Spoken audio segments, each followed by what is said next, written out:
Welcome to another episode of Lead, Love, Thrive. I'm your host and trusted coach, Radhika Cruz. And you know, my goal in creating this episode is to help men and women of faith who believe they lack the ability and insight and strategies or guidance on how to increase their well-being and impact in life.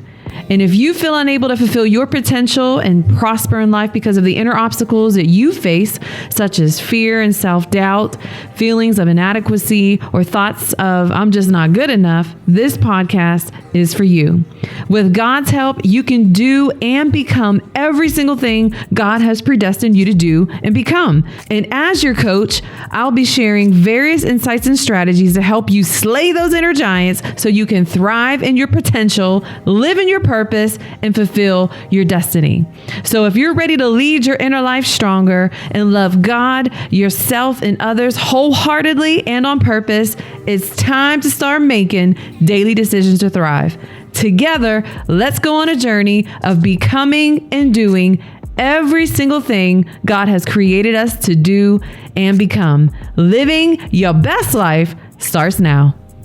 Well, what is going on, family? I'm super excited about today's guest for our VIP monthly spotlight. And because VIP is a new segment that I'm launching with the podcast here in 2020, I just wanted you all to know that these are people that I know, that God has allowed me to have the opportunity to meet. They are very impactful, influential people and have amazing stories of how God has just worked in their lives. And so I wanted to bring something new to y'all every month and let you meet these amazing, wonderful people, hear their real stories of real struggles, and so that you can receive real strategies to help you grow in your walk with the Lord and help you thrive. So that's what this is all about. And today's guest is an amazing, beautiful, wise, just compassionate woman. Her name is Crystal. I'm going to read a little bit about her and then have us get into our interview. I hope that's okay with y'all.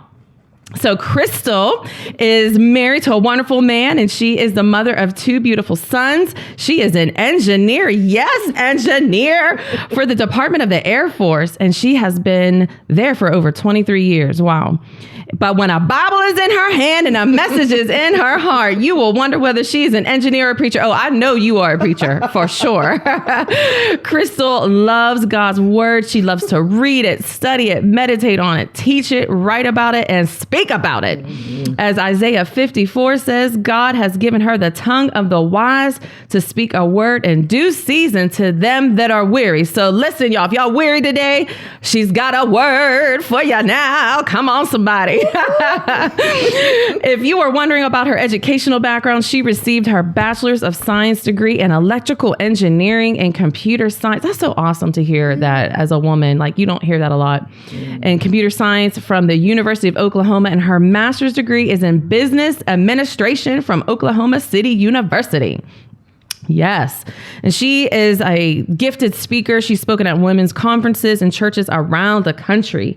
And her desire is to educate, encourage, edify, and enlighten everyone she encounters on her daily walk in life. She counts it a privilege to do life with women and propel them into a deeper and richer relationship with God and His Word. I'm just excited just reading that, y'all. She is a member of People's Church in Oklahoma City, and she's also a small group leader. And she's also become an advocate for STEM activities, science, technology, engineering, and mathematics, yes, right? Yes. As well as inclusion and diversity efforts. So Crystal, welcome to the show, my friend. Thank you, Radhika. I'm glad to be here. I'm so happy to have you here. I am excited. You just don't even know. This is an answer to prayer. Come on. So you know what? Before I even get into just hearing about your hobbies and stuff like that, tell me why this is the answer to prayer. Well, for about, is it 19 years? Wow. Yeah, 19 years. Adversity, things of that nature have been a part of my life. But I've been trying to figure out what is the best mechanism or avenue to let people know that adversity will come, but it'll work for your good. Yes. And how can I do that? And what are the different medias that I can use to do that? Yes. So the podcast, people have told me, Crystal, you have a great voice. You need to be on a podcast. Yes. You need to do a a podcast. Yes. And I said, well, what does that look like, Lord? And, I dabbled around trying to look really quick to see. But I said, well, when the time is ready, when I'm ready and when the time comes, I know the opportunity will present itself. Wow. And oh, my here goodness. You are talking to me like, Yes. Oh, like, my word. This is an answer to prayer. One of my favorite scriptures is in Psalm, but it says that, God delights in every detail of our lives.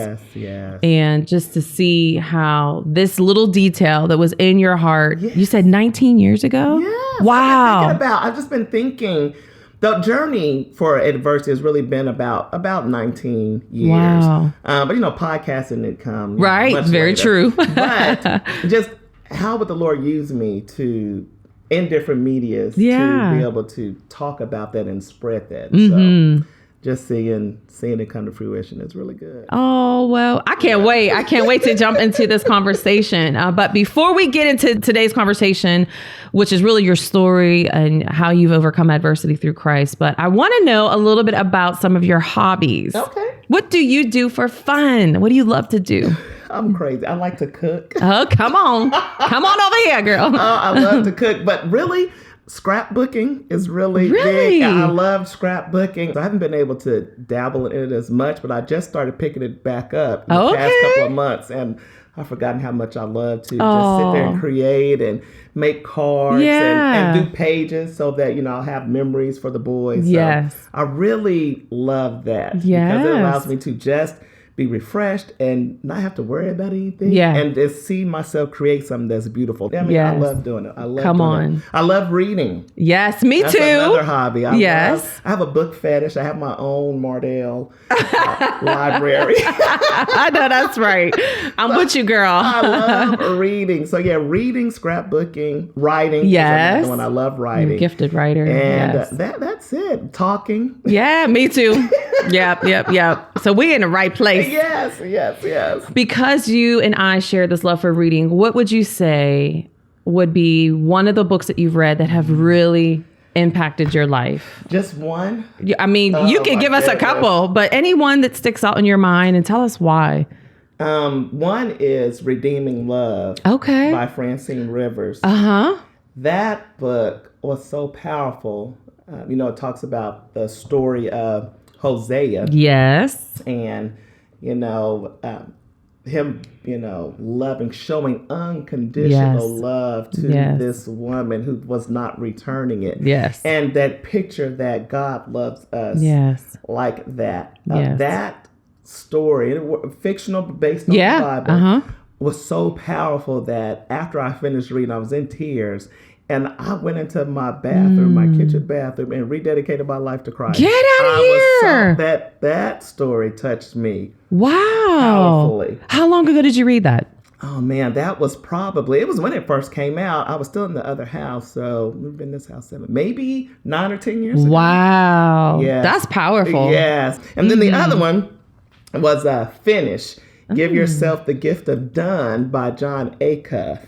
And he talks about the lies of perfectionism. He talks about, those of us who procrastinate or start well but don't finish well, giving us, tips on how to do that. And so that is an area that I struggle in. Okay. I'm a great starter, horrible finisher. Okay.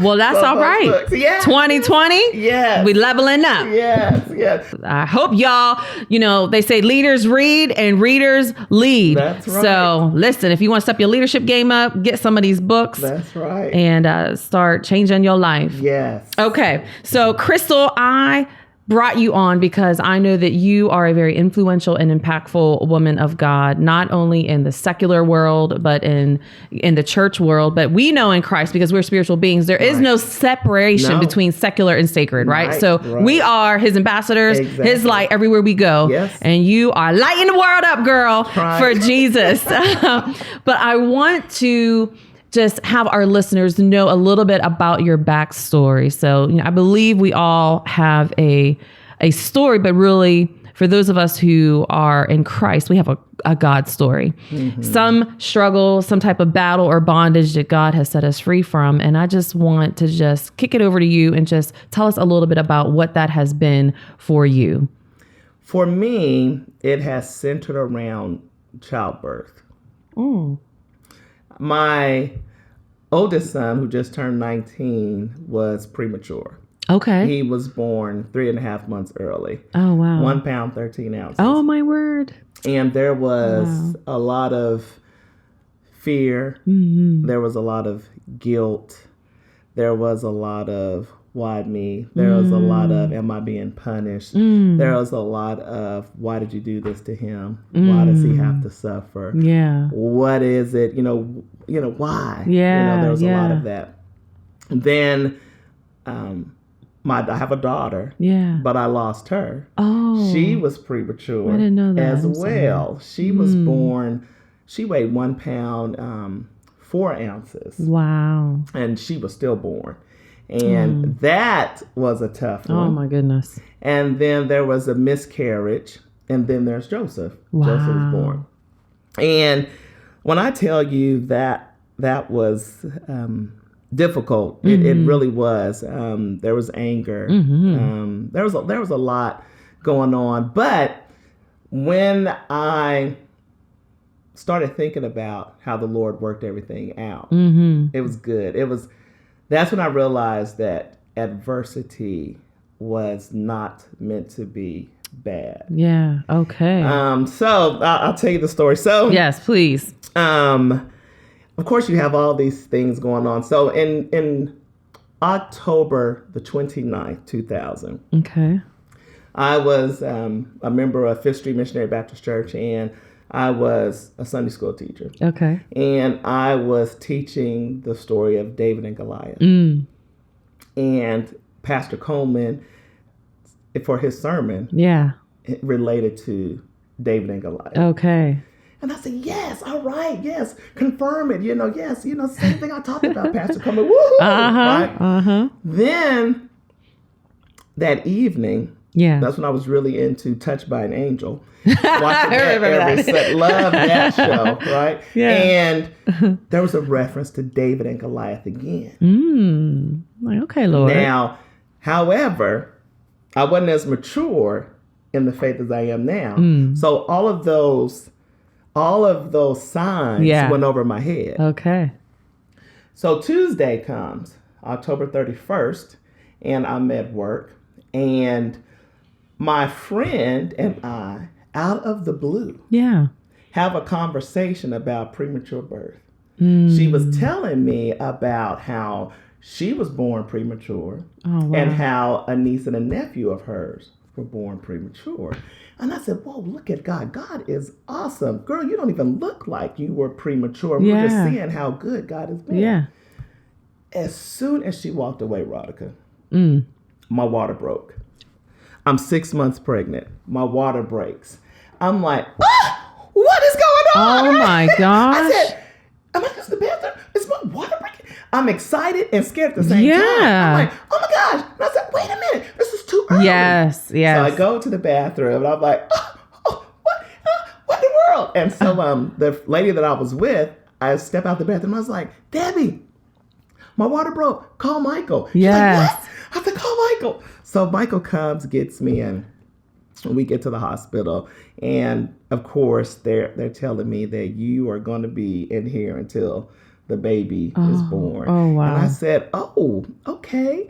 And they immediately give me shots because they're worried about his lungs. So I'm getting steroid shots. They're testing me for group beta strep to see if there's a bacteria that I have that could be harmful to the baby. I mean, all kinds of things. I'm hooked up. I'm having contractions and don't know it. So they put me on a full body muscle relaxer. Jeez. And so that I don't have any type of contractions. I couldn't do anything, though. Wow. I couldn't feed myself. I mean, full body muscle relaxer. Whoa. I could not go to the bathroom. I could not do anything. Wow. When I tell you that my sister loves me. Yeah. I know that's right. My sister loves me, right? And look, I know this hope this is not TMI, but sometimes you never know who's going to have to wipe your tail. That's right. This is true. This is true. So, all of that. But the initial, when the day first happened, I am scared. What is going on? My godmother, my mother, they all come. The doctors come in, and they tell me Joshua has like a 70% chance of living. And if he does live, all these things are going to be wrong with him. He could have some mental issues, his breathing, all kinds of things.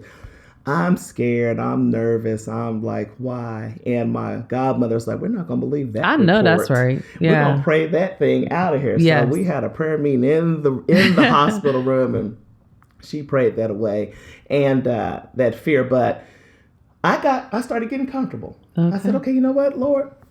I know this is going to be good because you know what? You are powerful. Yeah. And I know that you are going to keep Joshua in here in my stomach for 3.5 months. Right? So I said, Michael, I need you to bring my radio. I had the boom box. Yeah. Bring the radio, bring CD player, bring my puzzle book. Okay. Bring all this stuff because I'm setting up shop to be in the hospital for 3.5 months. Wow. Oh, my word. I keep getting visitors, and I've had 3 or 4 visitors tell me my child was premature.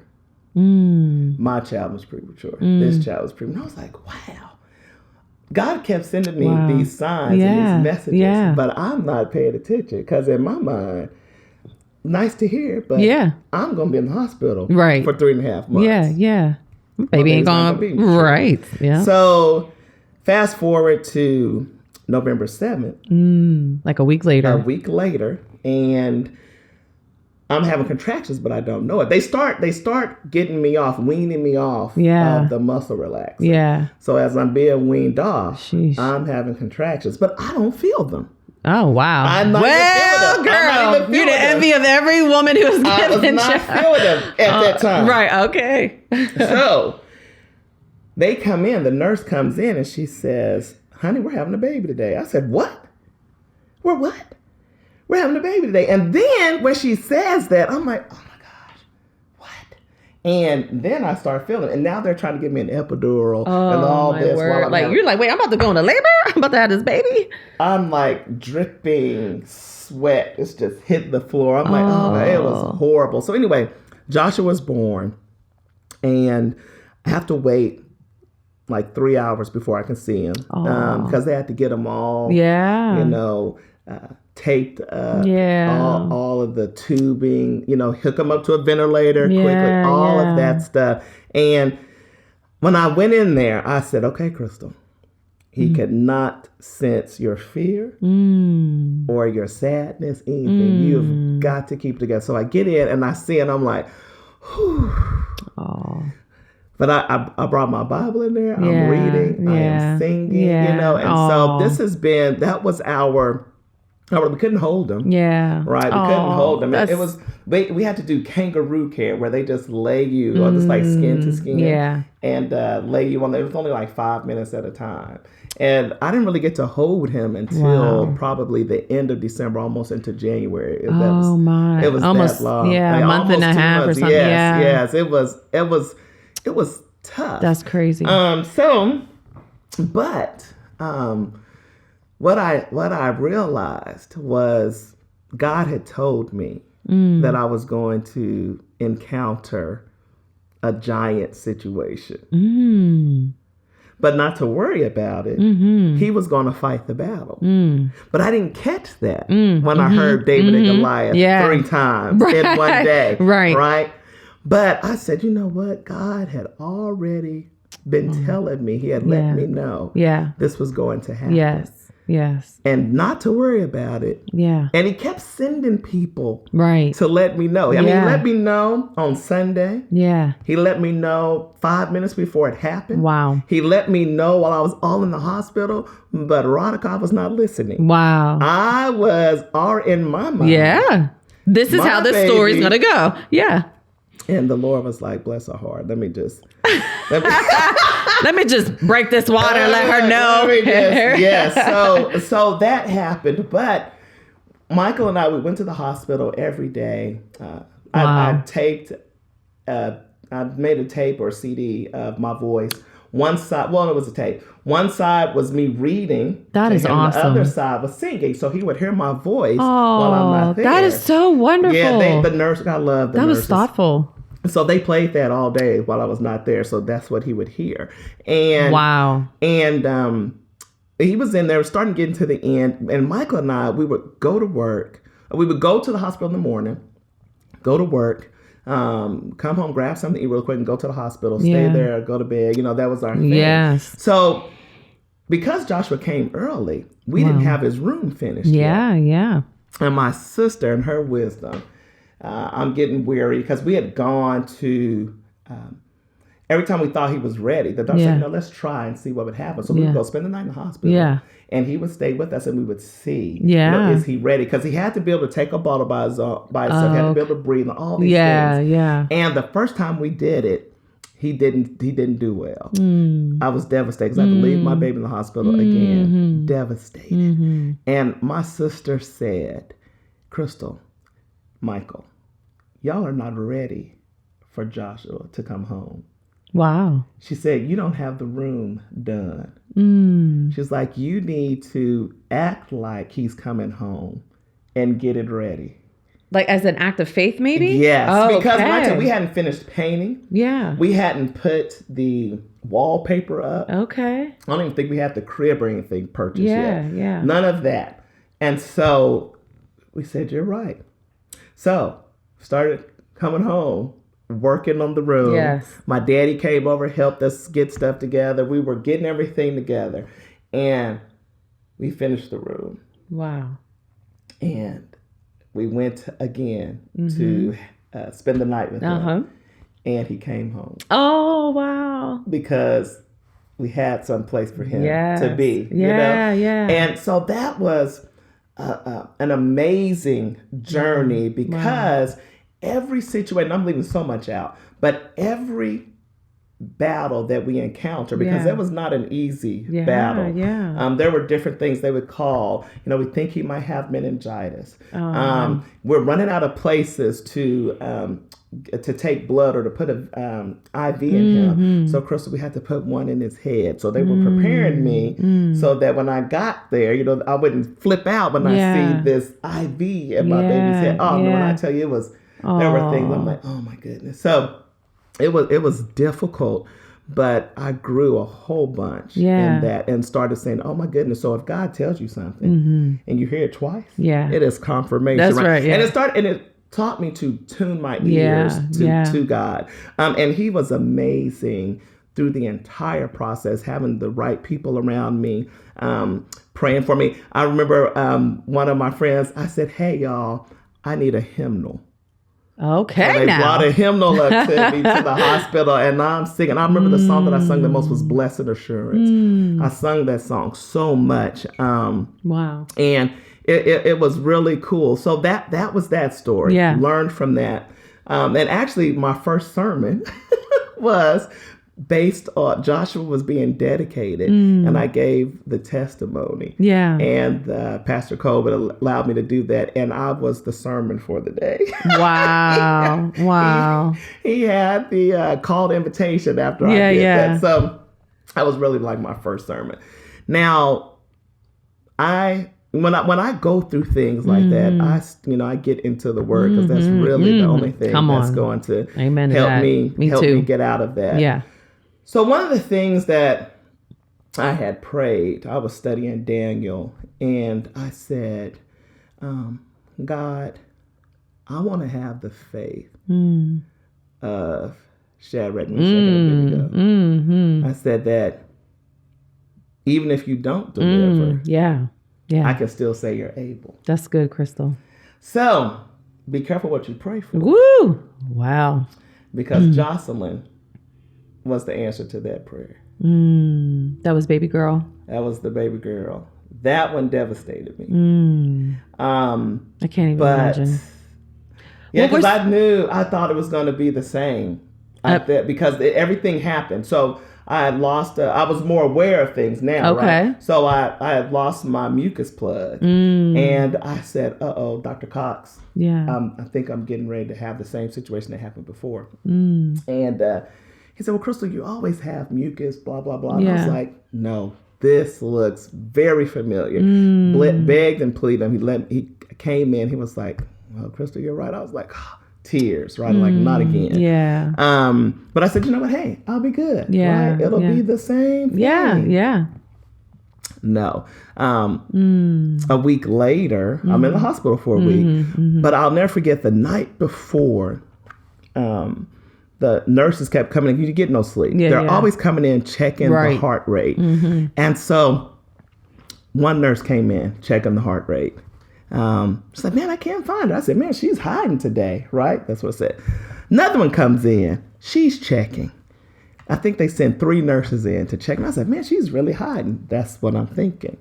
Well, the next morning, contractions. All right. And I was like, what is going on? And I am having my baby. Oh, wow. Yes, but she was stillborn. And so Michael was devastated. My mother was there. I was devastated. We were all devastated. And later that evening, I was able to hold her, and then the nurses that were there the previous night, they came in, and I said, "You knew, didn't you?"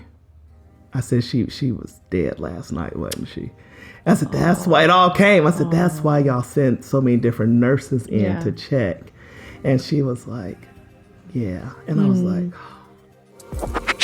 Hey friend, did you know that approximately 15 to 20% of all pregnancies in the United States end in miscarriage, with the majority of those miscarriages occurring within the first 7 weeks of pregnancy?